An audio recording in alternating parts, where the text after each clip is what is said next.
Tonight I'm going to be doing a speed run through Star Trek 6. I'd previously done an episode where I talked about the dinner scene, and that one is so heavily laden with references to Hamlet that I had to do a whole episode just about that. But this movie is more packed with literary references than really any other movie I've ever seen or that I can think of. And it even starts with the title, The Undiscovered Country. And this comes from Hamlet Act 3, Scene 1. And in Hamlet, the undiscovered country refers to death or whatever comes after death. And in this film, it comes to mean the future, which is, it makes sense because the Klingon Empire as we know it is having a sort of death and it's heading off into the future. So it's seen not necessarily as a totally negative thing. Thanks, Kolchak. I looked so animated too. Well, at least you stuck around and I appreciate that. All right, and then our next slide that we've got here is the explosion of Praxis. Praxis is a Klingon moon and their energy production facility, and it's a word that comes from the ancient Greek, and it means the usual way of doing things or the things that are done. Like your praxis is your habitual way of behaving. And so business as usual has literally been blown up. Because this facility is blown up, the Klingon Empire is in big trouble and they've got to figure out a way to evolve or die. The ship Excelsior. Excelsior is the title of a poem by Henry Wadsworth Longfellow. And it's kind of an odd poem. It's about this guy who goes to the top of a mountain with a flag and nobody knows why, and then he just dies up there. But it comes from the Latin, meaning kind of like onward, upward, higher. Only Nixon could go to China. Spock says this to Kirk. And Star Trek is full of deliberate misattributions. Sometimes it's done for humor. Sometimes it's done more ambiguously. And in this case, Spock does it with irony and wit and historical awareness, because this is an American political idiom that points out Nixon was a very staunch opponent of communism. So his efforts to establish diplomatic relationships with China really had to come from a sincere place. There was no way that he was some kind of weasel who was trying to figure out how to turn America into the way they did things in China. So people genuinely believed him when he went to China to just try to make friends and establish some sort of peaceful relationship. And this means that Spock's comparison is very appropriate because Kirk hates the Klingons. He says so himself. He doesn't trust them. He never will. He doesn't believe that they'll engage in the process in good faith. And so Spock rightly figures out that if Kirk will go on this mission, then literally anyone would. And if Kirk will go and meet the Klingon ambassador halfway, in a very literal sense, he takes his ship, he meets him halfway on the journey to Earth, then that really is proof that the Federation is behind the peace process. Kirk responds by pointing out that the crew of the Enterprise are just about to retire. Like, Scotty says he's just bought a boat. And they've done their bit for king and country. This idiom can seem odd in the 23rd century, but this was a phrase that was used heavily in World War I posters in Britain to recruit soldiers, that they needed to do their bit for king and country, and it emphasizes self-sacrifice for a greater good. And you still hear this idiom used, sometimes sarcastically, but sometimes quite sincerely here in Britain. Before we move on, let's just check back in with you. Yeah. So Mig says, you vouched for me? Yeah. Kirk's utter astonishment in this scene is just, it's kind of amazing. Like, he is so gobsmacked that Spock would have done this to him. Like, just, how can you send me? You know I hate these people. You know I'm not diplomatic. I'm the last guy you should send. And in that moment, he really can't see Spock's logic that because Kirk is the last guy he should send, he's exactly the right guy to send. Let's move on with our show.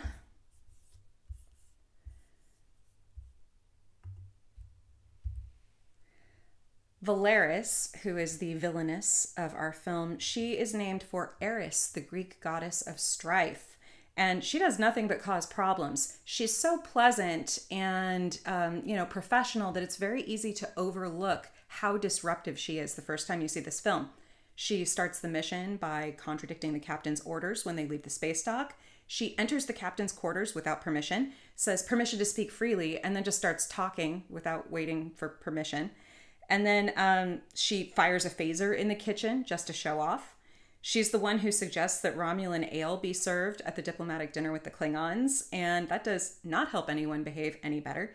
And then the fact that they've all been drinking is then used against Kirk and McCoy later in the film in their show trial as trumped up evidence against them.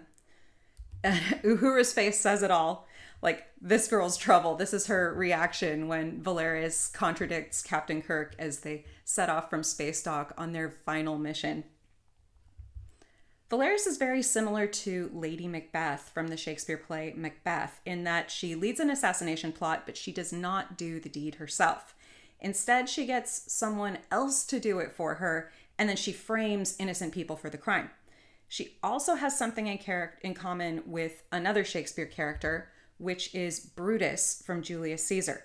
She betrays Spock in the same way that Brutus betrayed Caesar, and Spock feels this very, very deeply. Like, the look on Spock's face when he realizes what's happened it's very much as if he's saying et tu, Brute. But while Brutus knifed and killed Caesar, Valeris finds herself unable to do the deed. Spock stands up and dares her to. He is furious. This is the most furious I've ever seen Spock in all of his appearances in film. He is so angry. And he just says, you're going to have to do it. And she says, I don't want to. So unlike Brutus, who is able to go through with the act of stabbing his mentor, Valeris finds herself unable to. And then after her capture, she's interrogated here on the bridge. And in this moment, you can kind of see how the circular shape and the way that it progresses upwards, it's actually quite reminiscent of the ancient Roman Senate, where you would have had someone speaking in the middle of the floor, and then the senators' seats would have surrounded that speaker. So in the end, it turns out to be, as she's standing in the center of this Senate-shaped room, it's Spock who ends up stabbing into her mind. The situation is so dire that Spock does something that he's clearly not comfortable with and troubles him deeply, but he has to interrogate her with a mind meld. And so in that way, he's stabbing her instead of her stabbing him. So you get this kind of flip of what happened in Julius Caesar. A painting in Spock's quarters depicts Adam and Eve being expelled from the Garden of Eden, and that keeps up Star Trek's very long tradition of making references to the biblical book of Genesis. Let's check back in with all of you. Let's see how you're doing. And Kolchak says, yeah, that's true. Plus, Nimoy did a beautiful job in that scene.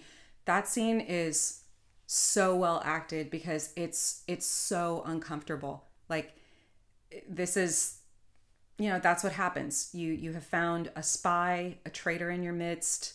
The actual fate of the galaxy is at stake. And this is something that under normal circumstances, Spock would never even consider doing. And the way his voice breaks in that scene when he's probed her mind thoroughly and he says she does not know. There's one last detail they're trying to get out of her. And then he figures out, we've gone as far as we can with her. She doesn't know. You can see how much this has really, really hurt Spock to do this. It's a brilliantly acted scene and one that I think could easily fit into any Shakespeare play.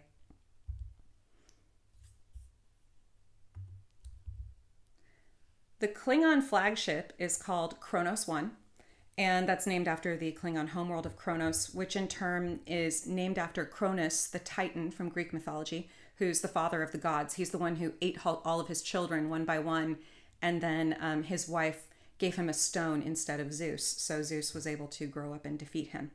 And some people mistakenly identify this as a bird of prey, where in fact it is a Katinga-class battlecruiser because I am that level of pedantic nerd. After the Klingons agree to dine on board the Enterprise, Chekhov mutters really the only literary reference in this film that I'm not crazy about and I don't think has aged well. He mutters, "Guess who's coming to dinner?" Now, Guess Who's Coming to Dinner is an extremely good film. It's really, really, really good. But It's not one that's terribly well known today. It was still pretty culturally important at the time. It was a film about interracial marriage at a time when interracial marriage was still largely illegal in the United States, or in large parts of the United States it was still illegal, and it still really wasn't terribly socially acceptable.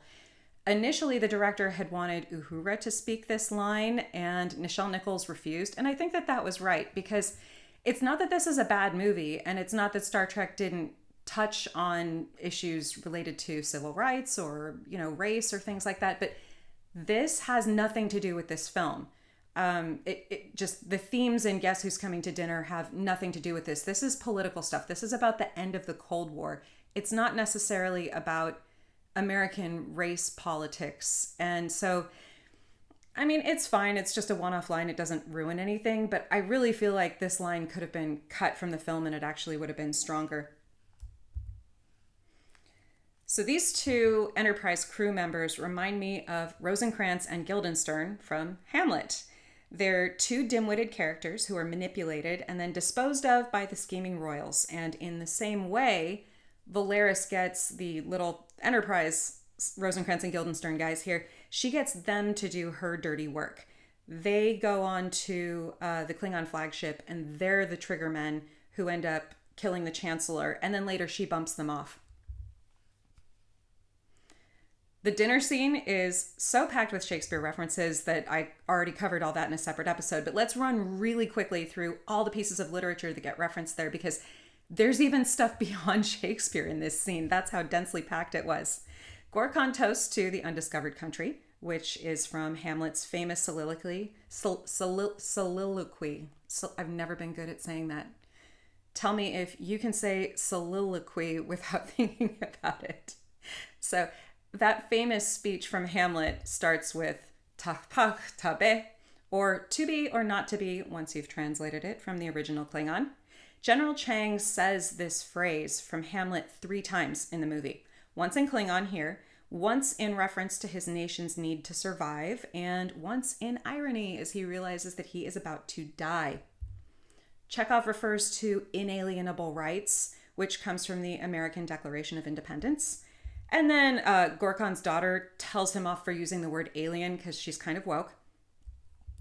Gorkon refers to the brave new world that they must enter if they're going to get along peacefully. This can seem like an odd reference because Brave New World is a dystopian novel. It's not a place you would want to live. However, there is a character in Brave New World which communicates primarily through references to Shakespeare. And so I think just it's possible that they put this in because the phrase itself, Brave New World, is very nice. And again, Gorkon took the phrase undiscovered country and turned it from death into a new life. And so either he's flipping the meaning of this title as, like he's doing this because he's aware of what he's doing, or it's possible that he's misusing the phrase. Maybe he doesn't fully understand human culture. You can kind of choose whatever you want. It's also possible the writers just liked how it sounded. But I like the fact that there's a character in it who uses Shakespeare references to express himself. And so that's a lot of how Shakespeare expresses itself. So it works. And there's a bunch of different ways that you can interpret that. And I feel like that's nice because it provides good fodder for a good old-fashioned Star Trek nerd fight. I'm going to check on your comments before we move on to poor old Gorkon, who is about to not have a good time. Kolchak says, the references you've brought up have added depth to this. I didn't realize. Well, thank you. I'm glad that helps. I'm glad. Yeah. I'm glad that that's helpful to you because that's why I'm doing this. And then it's also my hope that, obviously Star Trek is not in a good place right now. The whole reason I decided to do this series on Star Trek and Shakespeare is that, like many Trek fans, I'm fairly disappointed with the offerings of late.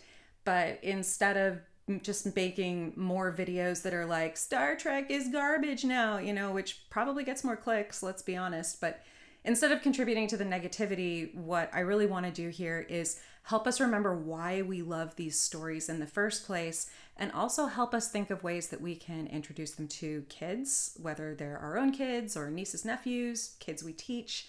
There's a lot of things in here that you can just drop in front of kids that maybe they'll get interested in, because with a lot of classic literature, it's hard for kids to just pick it up dry and try to consume the whole thing. So you need to give them these little morsels. Just let them get an idea from this. Oh, what's that play? What's that about? Just that one scene, that one line. And it kind of tempts them and eases them into it. And we can do that for ourselves too. As adults, we can come back and rediscover these things and find all the fun layers. Mig points out, yeah, there's the Lebensraum reference during the dinner. I didn't know if that one really counted as a literary reference, so I didn't include it. But yes, so you have General Chang say, we need breathing room. And then Kirk, who is drunk and in a bad mood, says, oh, he calls him literally Hitler. So he's terrible at this dinner party. And Chang seems genuinely offended by the remark. So I don't think that I guess this is another Star Trek nerd fight we could have, is when Chang said we need breathing room, did he mean to sound like Hitler, or was he literally saying, we need our homeland, we need our space? I mean, Klingons like to fly around, they like to explore as much as the Federation does, and so they're feeling very threatened and backed into a corner. And so he could have meant breathing room or living room in terms of actual, metaphorical or actual space. There's a lot of different ways you can interpret that. Kolchak, I'm glad you're enjoying yourself. Michael says, I doubt the writers behind, say, Starfleet Academy or would get any of the literary references being pointed out. I mean, I don't know. I don't know any of them. I don't know any of their work beyond this, but based on their current output, if they know about any of these literary references, they are deliberately ignoring them. That's all I can say. I don't know. I don't like to get dragged down in the negativity of all of it, but it's not good. It's really not good, like at all. Ugh. Okay.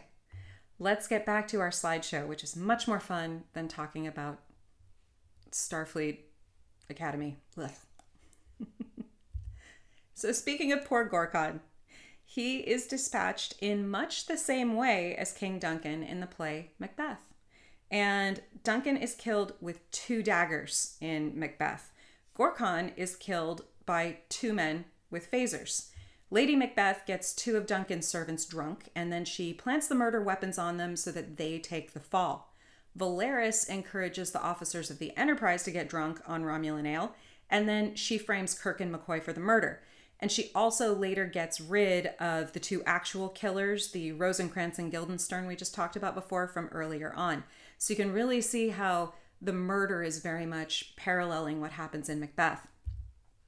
This shot on board the Klingon flagship is really hauntingly beautiful, and I think it's an impressive use of early computer graphics with the Klingon blood floating in space. Like, keep in mind this is 1991 and CG was very much in its infancy. This is the same year as Terminator 2, which had the famous liquid metal effect, as well as the ballroom sequence from Beauty and the Beast.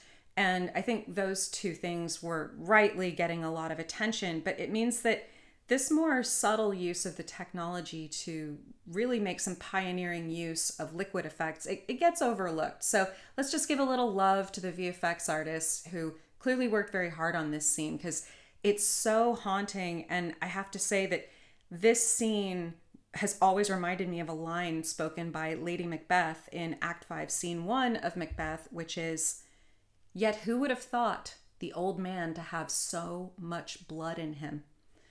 And you see Gorkon's blood just floating, that, as his life is leaving him, the hope is leaving him, and then it all comes crashing to the earth when the gravity comes back down. And it's a really, really haunting scene, and I think it deserves a little more love. Kirk and McCoy, having been framed by our Valeris Lady Macbeth, they're now at this show trial, and their guilty verdict is a foregone conclusion. So it's fitting that General Chang shows off his wit, yet again, by quoting from a Shakespeare play in which a king knows that he is doomed.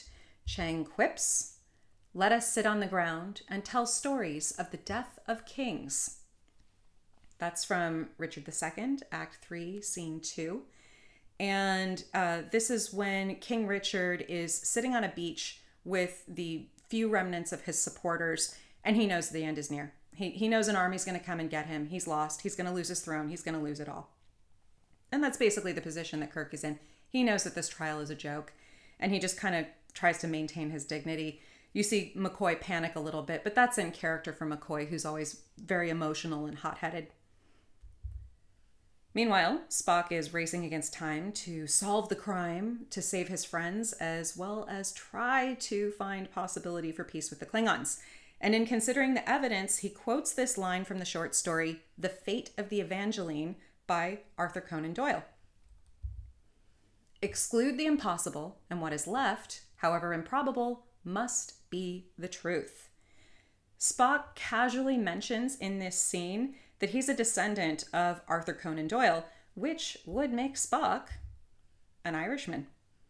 And this ancestry is very fitting, as Arthur Conan Doyle is most famous as the author of the Sherlock Holmes stories, and all of his stories tend to make really, really good use of logic in solving crimes, which is exactly what's going on here in this film.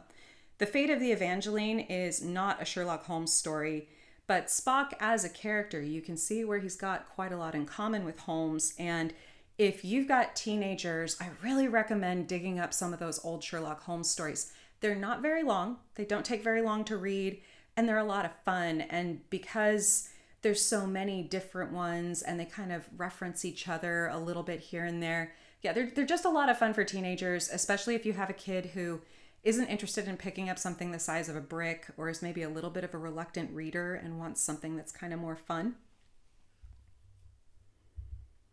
Chekhov is not quite so successful in his crime-fighting endeavors, though.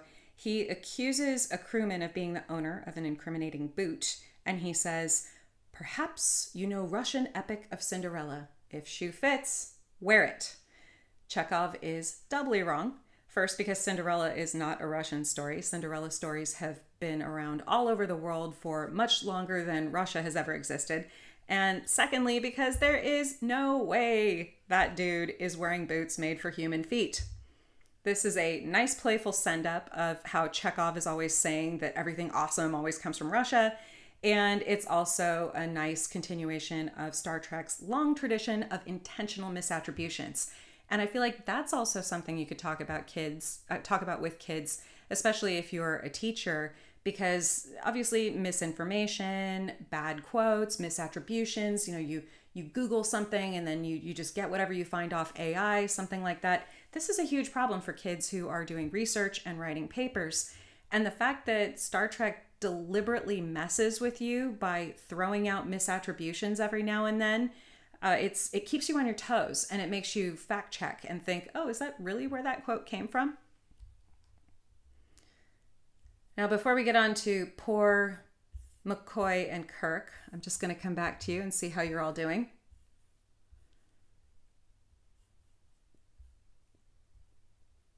Okay, so Kolchak says he saw it at the theater. The CG blood scene was incredible at the time. Yeah, I didn't see this one in the theater. I saw it when it came out on VHS a little bit later.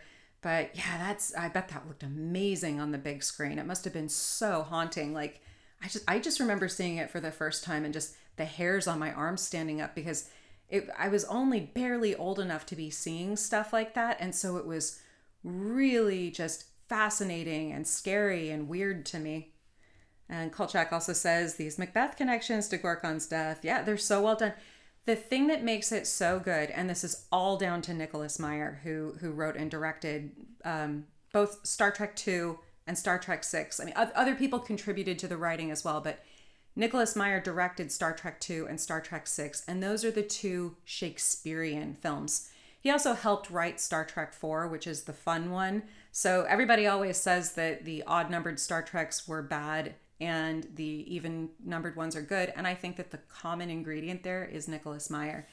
He knows how to draw on all these literary references. He must be an incredibly well-read guy, because he just pulls these in and he weaves them in so deftly that you really, really have to think very hard about them.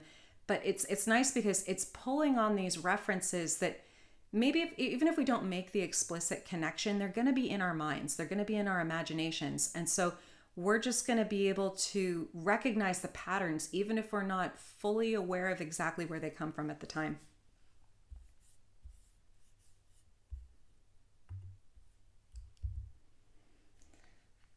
So meanwhile, Kirk and McCoy are on a gulag planet with Iman, who at the time of making this film was soon to be married to David Bowie, and she would stay with him until his death in 2016. This is a woman who got to kiss Captain Kirk and marry Ziggy Stardust, so I feel we can all agree that she has made good choices in life. Iman's character, Marcia, is a shapeshifter, and after being discovered as someone who's leading them to their deaths in order to get a pardon for herself, Kirk wonders about her true appearance because he kissed her before he realized that she's a shapeshifter. So he's like, well, what do you really look like? And she gives him this cryptic response, quoting from Act 2, Scene 2 of Hamlet.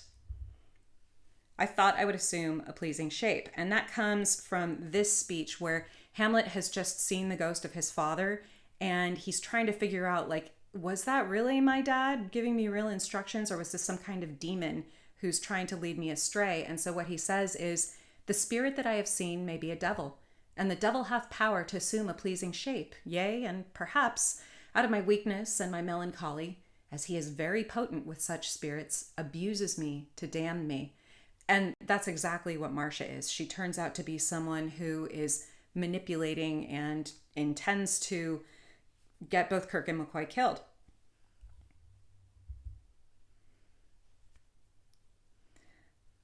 After his rescue, Kirk says that he goes where angels fear to tread, and this is a double reference. There is the 1905 novel by E.M. Forster, but the title itself is a reference to Alexander Pope's poem, An Essay on Criticism, that contains the line, "For fools rush in where angels fear to tread." And I can't think of a line that better describes Captain Kirk as occasionally being a fool who rushes in where angels fear to tread. And An Essay on Criticism also contains the famous line, "To err is human, to forgive divine." That's not quoted in this film, but I feel like the reference to this poem thematically draws on that, because that's really part of like the goals of what's going on here, is that the Klingons have erred, the Federation has erred, and now it's time to be a little bit divine and forgive one another and move on. In the final battle, Chang flexes his literary knowledge. He shouts out, "No peace in our time," which comes from Neville Chamberlain's 1938 remarks about the Munich Agreement that he came to with Hitler, which did not lead to peace in that time. This would give ammunition to any nerds who are arguing that Chang did understand the reference about breathing room, the Lebensraum reference, and then he pretends to be offended when Kirk calls him literally Hitler, because how could he know about Neville Chamberlain's peace in our time speech, where Neville Chamberlain believed he had achieved peace in our time, but he really hadn't? How could Chang know about Neville Chamberlain saying peace in our time and yet not know that breathing room or Lebensraum also came from exactly the same time period, and Hitler, who met with Chamberlain? So I kind of lean toward the fact that I lean toward the idea that Chang was being manipulative in that dinner scene, and he absolutely understood the Hitler reference, and then he just got to pretend to be offended because he knew it would make Kirk annoyed and make him look bad. But tell me if you disagree with me. I love a good Star Trek argument. Now, once the battle gets going properly, Chang unleashes a barrage of Shakespeare, like faster than photon torpedoes. He cries out, "Once more into the breach," which is a phrase that King Henry uses during the play Henry V to rally troops during a battle. He quotes Shylock from Shakespeare's The Merchant of Venice, asking tauntingly, "Tickle us, do we not laugh? Prick us, do we not bleed? Wrong us, shall we not revenge?" We've got "The game's afoot," again from Henry V, which is a quote that Sherlock Holmes is also fond of using, so another callback to both Shakespeare and Arthur Conan Doyle. "Our revels are now ended" comes from The Tempest. "Cry havoc and let slip the dogs of war" comes from Julius Caesar. "I am constant as the northern star," also from Julius Caesar. And then the best joke in the whole film happens. McCoy is fed up with all of this. He's not a Shakespeare guy. He's not into any of this. And he just says, I'd give real money if he'd shut up. And I love this joke because it's like, it's throwing a bone to the people who are like, we get it. You know all your literature, blah, blah, blah, blah, blah. So, we're ready for you to hush up and stop showing off how much you know. There's just a limit to how much Shakespeare anyone can deal with in a given moment. McCoy is at his, and so he responds with the classic American proverb, lock and load. And then he sends off the torpedo, which is then going to blow up Chang's ship. General Chang becomes intimately acquainted with the ancient Greek concept of hubris, which is infused in basically all ancient Greek stories. And this is unrighteous pride, which leads to one's undoing. Someone who reaches too far, gets too confident. They have the kind of pride that makes the gods withdraw their support, and you end up paying the price. Realizing that he's about to be blown up and his soul is going to make the journey to Stavropol, Chang quotes ironically, to be or not to be. Not to be. Definitely not to be. It's no longer a question. That is not the question. It is not to be for General Chang. Having saved the galaxy again, Kirk gives the command for the Enterprise to fly toward the second star to the right and straight on till morning, which is how you get to Neverland in Peter Pan by James Barrie. This might be the last Star Trek film to feature the original series cast, but like Peter Pan, it will live forever and never get old. The crew has one last ride. Oh, that empty chair for Sulu. Sulu's now a captain. He's on his own ship. And in this final shot of the crew, they've left his seat empty. Hits me in the feels every time. And then they take a literal ride off into the sunset, which is a very classic American trope. You see this in a lot of Westerns and a lot of other great stories and myths where our heroes they've won the day, but their adventures maybe aren't totally over. But for now, this is a beautiful ending for a beautiful series of stories from our original series crew. Let's see what all you had to say here. Oh, hello there, Bazemore. Yes. So streaming today. Generally, for now, what's working for my schedule is to stream on Saturday nights my time. I know that's really not ideal. Part of the problem I'm running up against is that most of my audience is in the US and I live in England. So prime time in the US would be like when I really, really want to be asleep. So if I tried to do things during the week, I basically have to do things when everybody's at work or at school. So it's not really working. I am going to try to figure out if this time isn't working for too many people, then maybe I can figure something out. I could get up like real early one day a week. We'll see. I'll be doing some polls on that pretty soon to find out what people prefer. Sergeant Special says, Bones' retort keeps us from taking things too seriously. That's true because, it is so easy.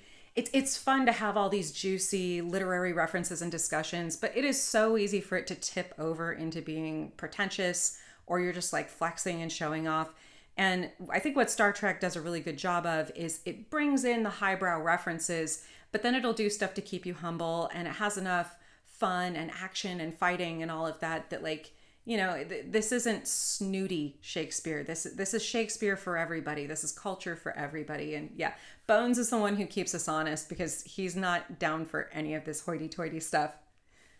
And Kolchak says, Chang is a Gatling gun of quotes. That's how I saw it too, is that he's just, pew, pew, pew. In the same way that he's firing ammunition, he's taunting, he's showing that not only am I going to be militarily superior to you, but I'm culturally superior because, look, I was able to master your culture. I know everything about you. And his pride is his undoing. Let's see. Mig asks, is this a Star Trek with the most literary references? I think in terms of like out of the movies, because obviously the movies are longer than the TV shows. There's a couple of episodes that are focused entirely on Shakespeare. Like there's an original series episode, which is about a theater company that's putting on a Shakespeare play. So, I mean, technically the whole episode is about Shakespeare, but I think in terms of the sheer number of references, you cannot beat Star Trek 6. This is the most heavily loaded, and they're just the most deftly woven in. You get callbacks in future movies, like in Generations, you get a callback to Star Trek 2, where the woman from 21st century Earth mentions Moby Dick, and she calls Captain Picard Ahab. So you do get kind of a callback to that, since Moby Dick was the main thematic thing that Star Trek 2 drew on. But yeah, I can't think of anything that's, in terms of numbers, no way. Nothing beats Star Trek 6. Oh, and then Michael suggested doing a stream about Christopher Nolan's last Batman was a retelling of The Tale of Two Cities. Yeah, that might be interesting. And that would be good for me, because like I'm kind of lukewarm. If you love Christopher Nolan, that's great. I do find Christopher Nolan to be a little on the pretentious side for my taste. He makes very visually striking movies, but like a lot of the tone in his movies, you can practically hear him behind the camera going, "Look how smart I am. Look how smart I am. Do you get it? Do you get it?" And I don't know. Some of them I find a bit much, but the first Dark Knight was fun. But yeah, that could be interesting. And it would be good for me. Maybe I'll learn to appreciate it more and open my mind a little bit to his work. And Ray and Katz says, Shakespeare, like history, seems to repeat itself. It really does. I mean, this is why Shakespeare's so good. Like, every now and then they go, oh, the literary canon doesn't matter. We've moved beyond it. I just don't believe that. Like, of course you can include newer things and you can include things from all kinds of cultures, but there's a reason why people keep coming back to Shakespeare. Something about that time period, I don't know if it was just because it was toward the end of the Renaissance where these ideas are gelling and coming together for the first time. And so Shakespeare's existing at sort of this historical nexus where the Renaissance is at its peak, but the Enlightenment has yet to begin. And so Shakespeare's kind of sitting at the foundation of what will eventually become the Enlightenment. So I think that's why is he really existed at the perfect time in history. And then also just the characters and the stories that he created are so complex and beautiful and funny and human and real. And the fact that we can relate to them after 400 years it's just the proof of it. The fact that you can reinterpret Shakespeare in so many ways. You can set it in modern times. You can set it in the 23rd century with weird aliens in vinyl armor, right? Like you can do that. The play's the thing, as Ray and Katz has just said. The play's the thing and all the world's a stage. It's true. All the universe is a stage. All the galaxy is a stage. Yeah. That's why. I mean, we just keep coming back to it.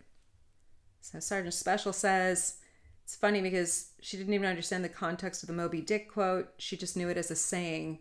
Oh yeah, so this is referring back to Lily in Star Trek Generations. So she didn't even understand the context of the Moby Dick quote. She just knew it as a saying. But her not knowing the story gives Picard a chance to tell the story. Yeah, like I think unless you were forced to read it in high school, like I was forced to read Moby Dick in high school, and I'll admit I didn't like it very much. It's the language is just a bit overwrought. I tend not to. I've never really much liked early 19th century books, with the exception of people like Jane Austen, who are funny and real. Some works, things like I like the stories that Nathaniel Hawthorne wrote, but my gosh, he goes on. And so a lot of people know the references to, say, Captain Ahab, or they know that Moby Dick is a whale, but a lot of people haven't actually read the book. And then the nice part about that is because Lily had that gap in her knowledge and Picard's able to explain it, what's really going on is he's explaining it to us. And then maybe we're getting tempted to go check out that book. I mean, I've already read it and I didn't like it, but good for Picard for trying to lure us into reading some classic American literature. Ray and Katz says, it's not hard to understand destructive obsession. Sadly true. We are all vulnerable to that. I think that's probably the most useful theme of Moby Dick, is just like, how far are you willing to go for the thing that you're obsessed with? And there's a limit. There's a line you should not cross, and there's a place where you should stop. And that's, yeah. I think that's the useful thing that you can take from Moby Dick. But yeah, anyway, I hope you guys all enjoyed that. And thank you for your comments. So many thoughtful comments. So I am going to pause on the Shakespeare for a couple of weeks. Starting next Saturday, I'm going to be doing our Animal Farm Book Club. So in a couple of days on my storytelling channel, that's Storytime with TQ Townsend. Don't worry, I'll put up links and all of this on my main page. I'll be putting up audiobook recordings of me reading Animal Farm since it's now in the public domain. And then on Saturday night, so a week from now, we'll tune in and I will read chapters 1 and 2 and we can have a little chat about them. Animal Farm's great. It's a breeze to get through. It's only 10 chapters. So we'll do 5 weeks of Animal Farm and then we'll come back. I think maybe I'll leave the Shakespeare for a little bit and then after we're done with Animal Farm, I've got a couple of those really fun 90s teen films that are based on Shakespeare plays that I want to talk about because those are such a great way to introduce kids to Shakespeare. They're so funny and they've aged so well. So yeah, after we get through Animal Farm, I'll be starting that series with talking about 10 Things I Hate About You, which is a totally fun movie. And if you got to see that as a teenager, I would love to hear some of your thoughts on that. But anyway, thanks very much. And as always, well, I won't say thanks for listening. I'll say live long and prosper.